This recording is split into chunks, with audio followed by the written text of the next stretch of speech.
Hey, Flurgy McCurgy here. I was asked to do a video helping to explain human anatomy. Since in class at my school, we're about to do a lab practical with actual bones and names, and we have to memorize or at least be able to understand the names relating on this gigantic and scary list.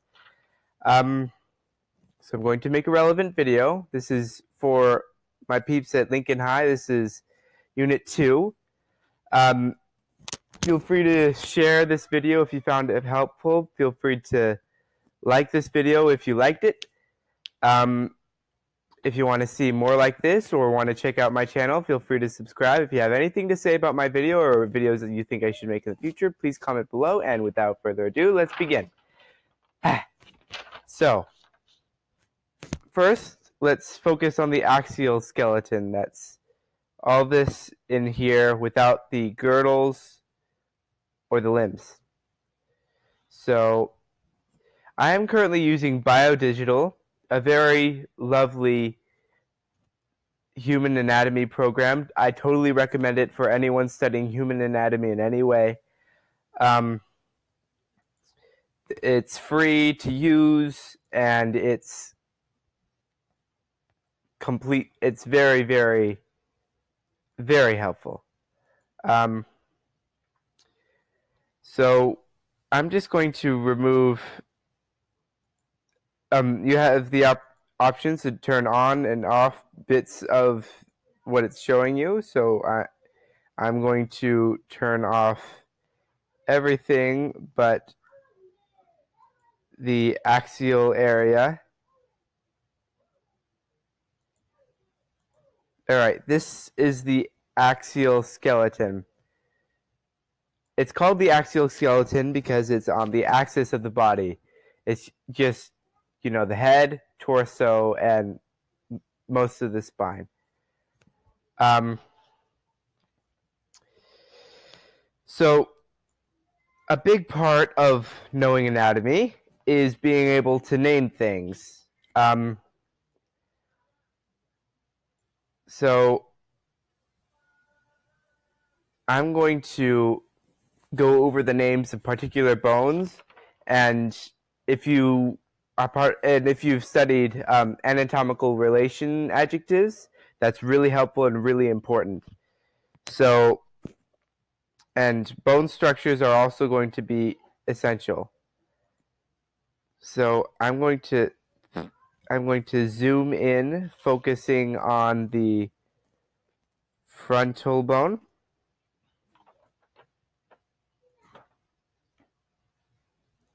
That way we can have a new center of focus so that we can move around here and it's a little bit less unwieldy. All right, so let's start up with the names of all the things. A tubercle is an attachment point for a muscle. A process is a piece of bone that sticks out and makes a spike. A condyle is a knob. I'll go over these again. Don't worry if you don't got it just yet. Yeah, I'm just going to go over that later. So first off, on the list I gotta discuss today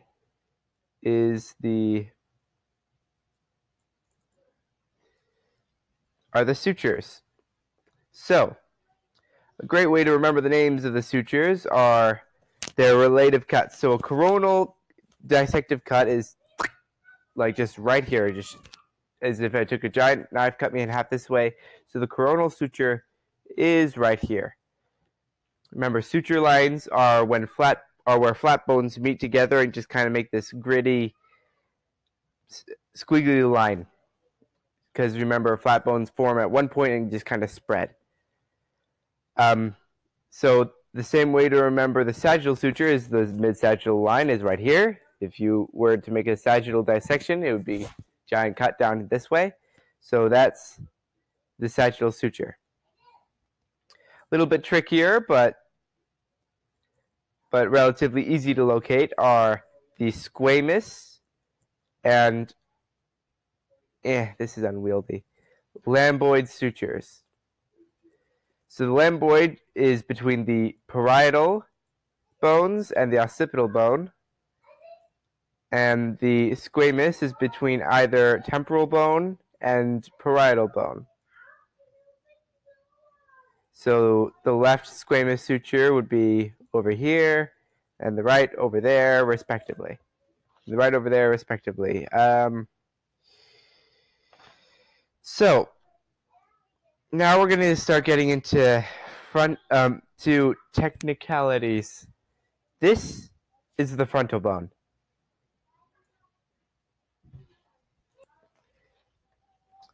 So remember, a foramen is a tunnel through bone, usually filled by a blood vessel and or nerves, supplying nutrients to throughout the bone and to flesh on the other side. So this here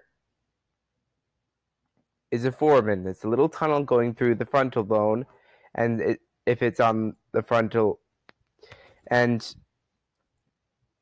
also important, this socket, the eye socket, is called the orbital. Easy to remember that. Your eyes are orbs, orbital. So this area is above the orbital, or superior to the orbital. That's not saying it's better, it's just above anatomically. So when you want to say it's above the eye, you squish superior and orbital together, and you get supra, supraorbital. So this is a foramen in the supraorbital area. It is the supraorbital foramen. Same thing with this notch here. It's also called the margin, so it's in the supraorbital area. It's therefore the supraorbital notch. So a squama is a relatively flatter part on a bone.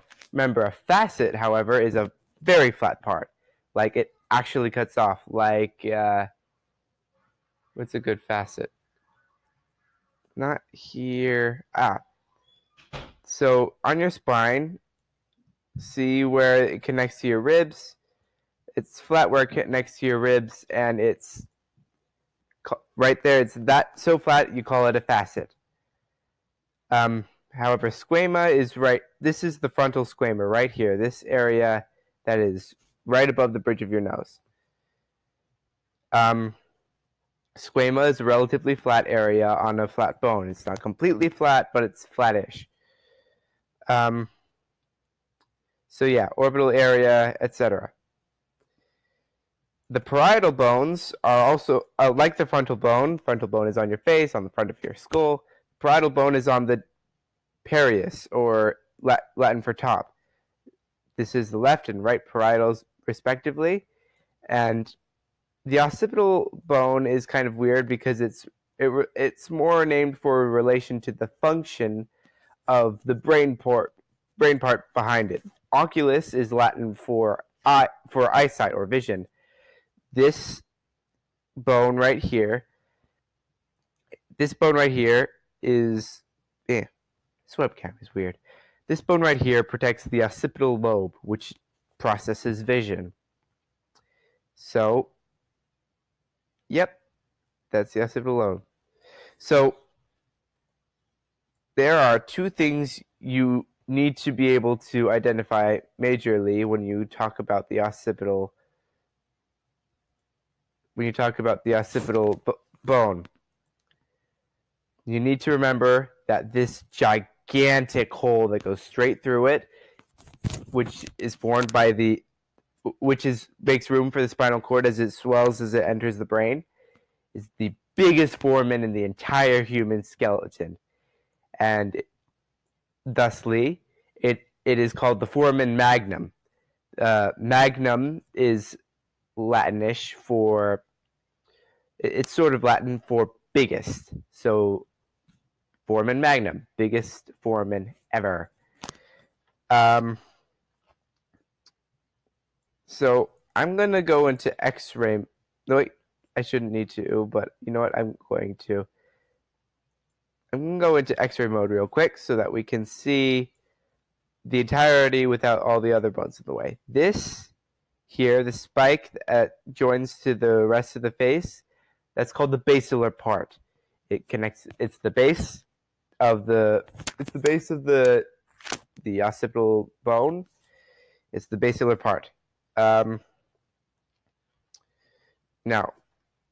there's this little bump right here that, you know what, I'm going to maneuver into a better position. This little bump right here, this is the external occipital protuberance. A protuberance is where, well, a section of bone protrudes from the rest of the bone, but not too far. On males, it's kind of spiky. On females, it's pretty smooth. This is a male system. Something else on our list, a nuchal line is on a flat bone where there's a raised portion, but it doesn't make a ridge, it just kind of makes it fold right here. So this is a nuchal line and this is a nuchal line. This is being above, this is being below, superior, inferior nuchal lines, respectively.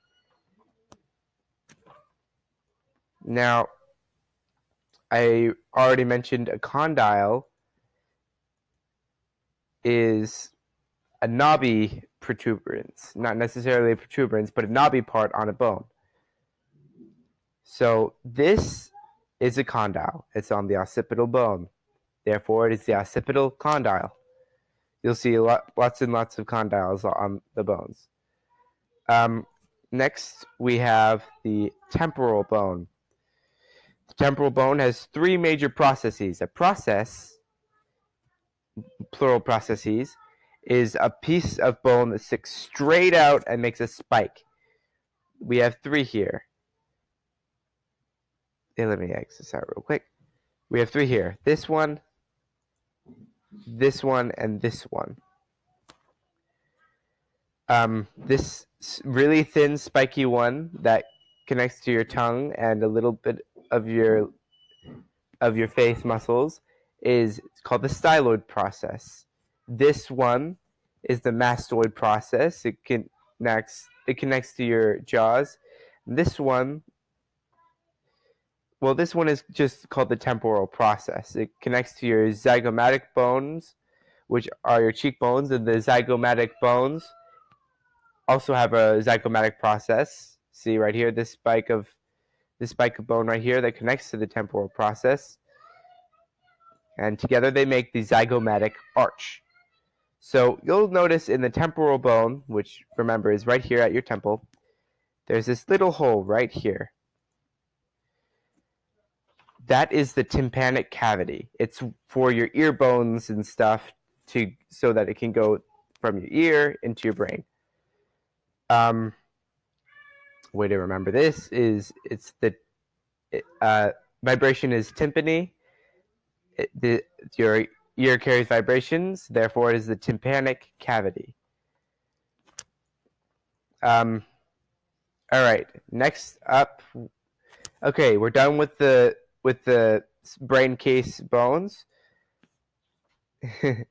Next, let's talk about the sphenoid.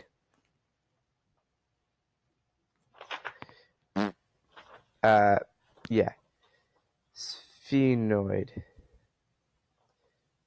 Beep.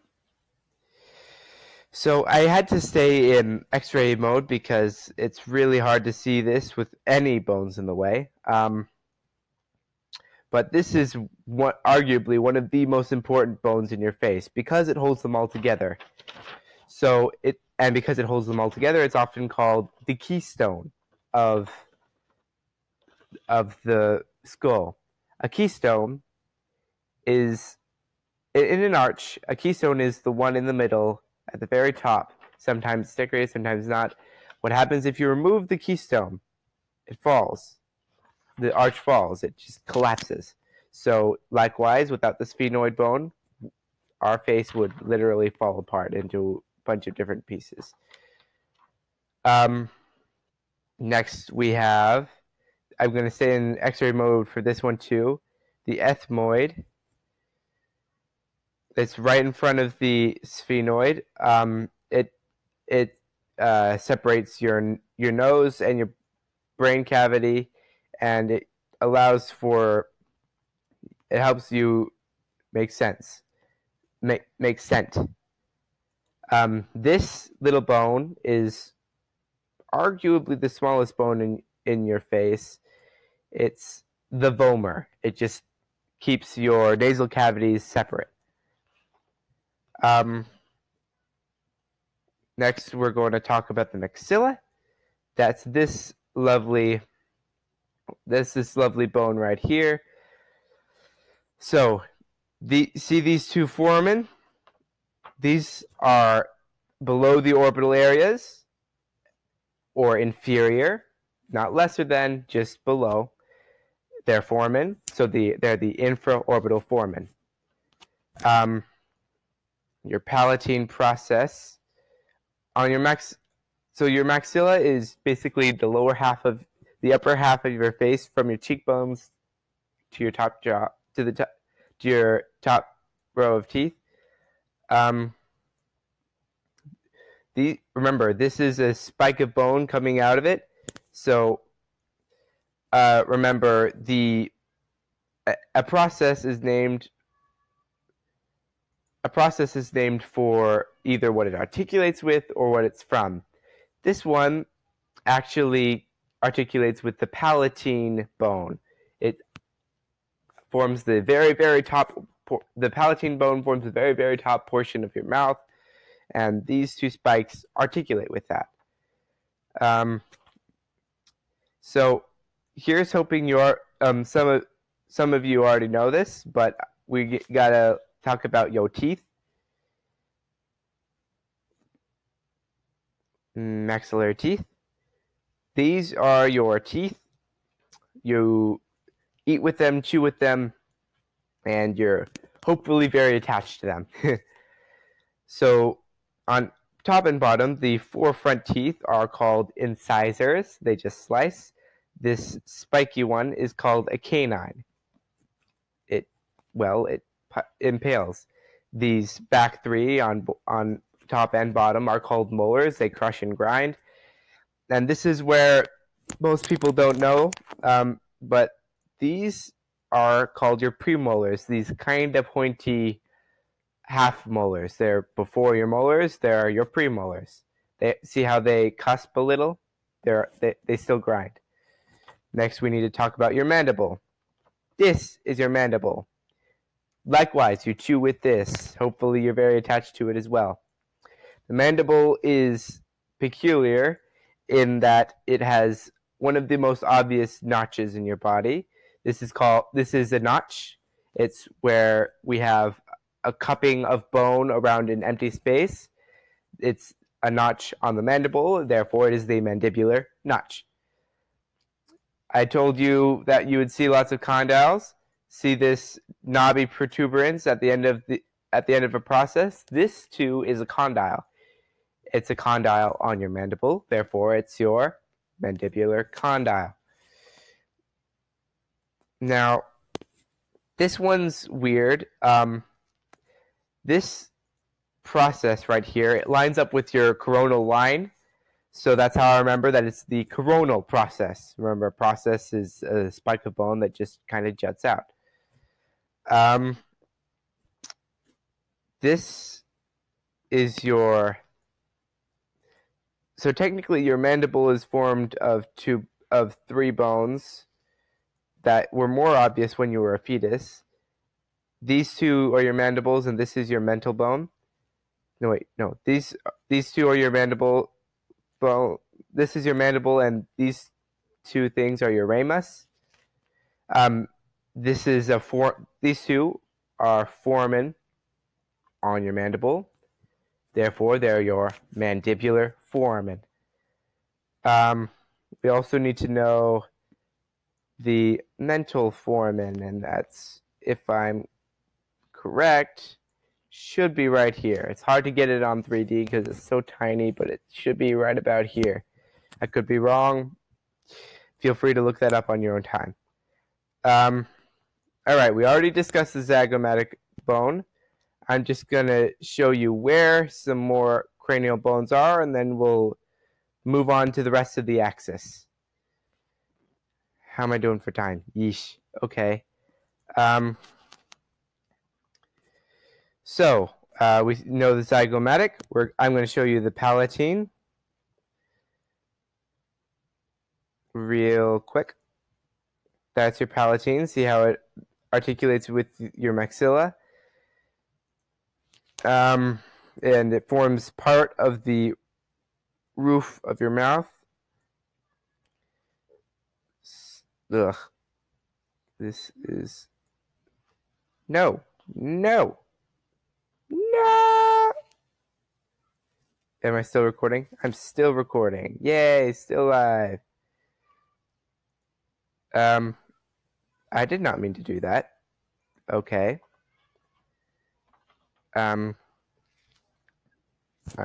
Technical issues. Sorry.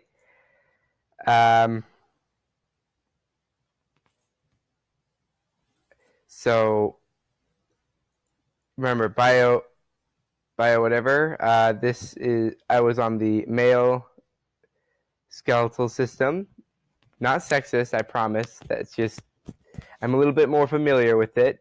I mean, obviously, I'm rather attached to it. All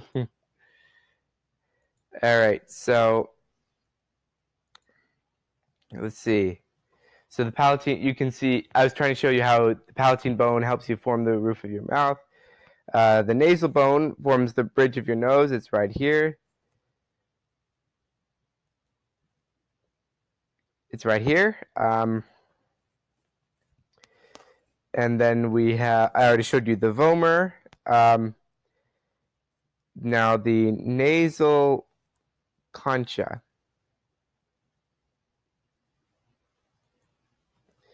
That's these two bones. They're in your nasal cavity. They're just weird. I don't know why they're named concha.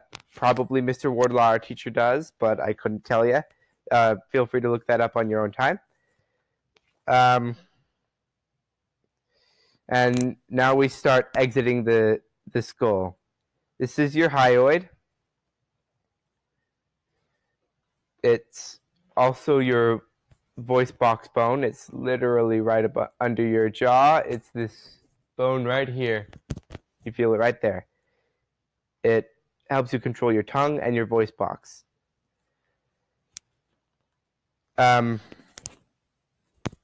Next, we're going to start talking about your cervical vertebrae. So let's start with your atlas. I believe it's the one at the top, but I could be wrong.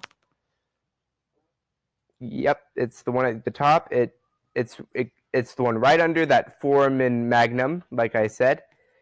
And then your axis is what articulates with your thoracic vertebrae. So you have 4 groups of vertebrae. You have 7 cervical or neck ones. This is your axis. You have 12 thoracic vertebrae that articulate with all of your ribs. You have 5 lumbar vertebrae, and then your sacrum and coccyx are in turn formed of fused vertebrae.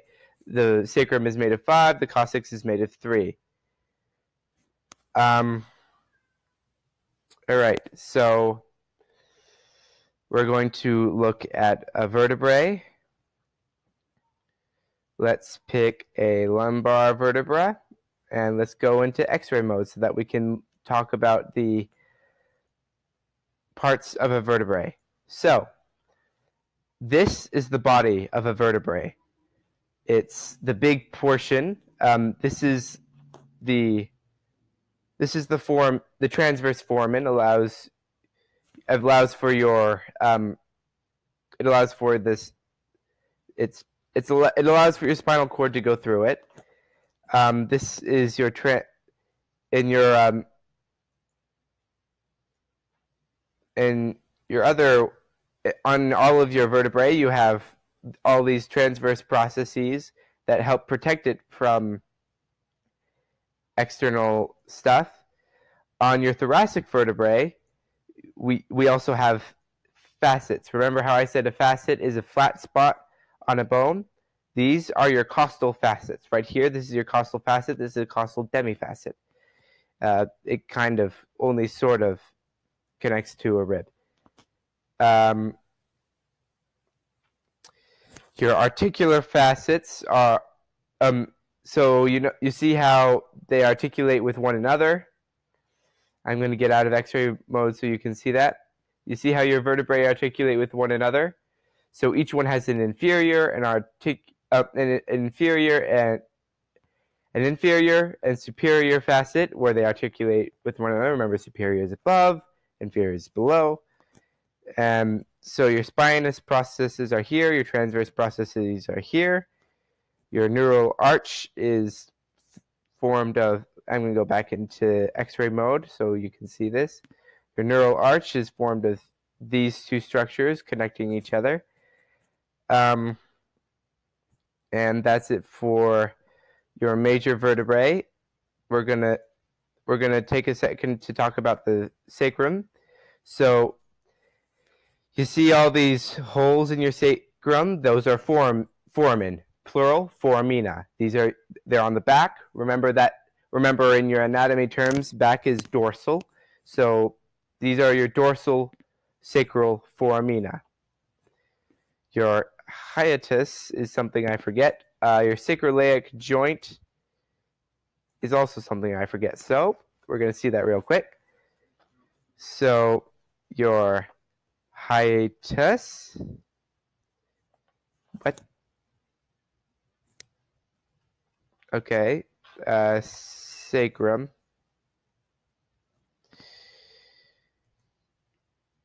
All right, we're centered here on the sacrum. All right, this is your sacral articulating facet. I'm getting pressed for time. The program which I use to video record is called Hippo Video. Thank you very much. And I currently am broke, so I can't afford to upgrade. So I can only do 30 minutes at a time. It looks like I'm nearing the end. So this is the first part in what's going to be a segmented series. Let's see if we can finish the rest of the... Yeah, we should be able to. Let's finish the rest of the axial skeleton, and then we'll call it an episode. I'll see what I can do about getting another one up. So this is the sacrum. These are your dorsal foramina. Your hiatus, I believe, is this right here, which articulates with your coccyx. Remember, your sacrum is formed of 5 fused vertebrae, and your coccyx is formed of 3 fused vertebrae. Your coccyx is basically useless. Some actors have it removed. I don't know why you'd want that. Your sacroiliac joint is where it articulates with your giant pelvic bones. And then let's start talking about the thorax real quick. Let's focus in on your sternum. Your sternum. So your sternum is made of 3 parts. These being your body, the body of the sternum, the manubrium of the sternum, and the xiphoid process. Remember, process is a spike of bone that juts out. Your xiphoid, I have no idea why it's named that, but it's the one that comes out of your sternum. All right, zooming out a little bit, these are your ribs. You know them very well. You can knock on them right here. The difference between so there are 3 different kinds of ribs. I'm getting to the last 30 seconds. See if I can finish this. 3 different kinds of ribs. You have the true, false, and floating. The true ribs are connected directly to the sternum. The false ones are connected to the sternum via costal cartilage. They share with true ribs, and floating ribs do not connect to the sternum at all. Your rib is formed of various parts. This is your head. This is your neck. This is the tubercle where it starts to connect with other stuff.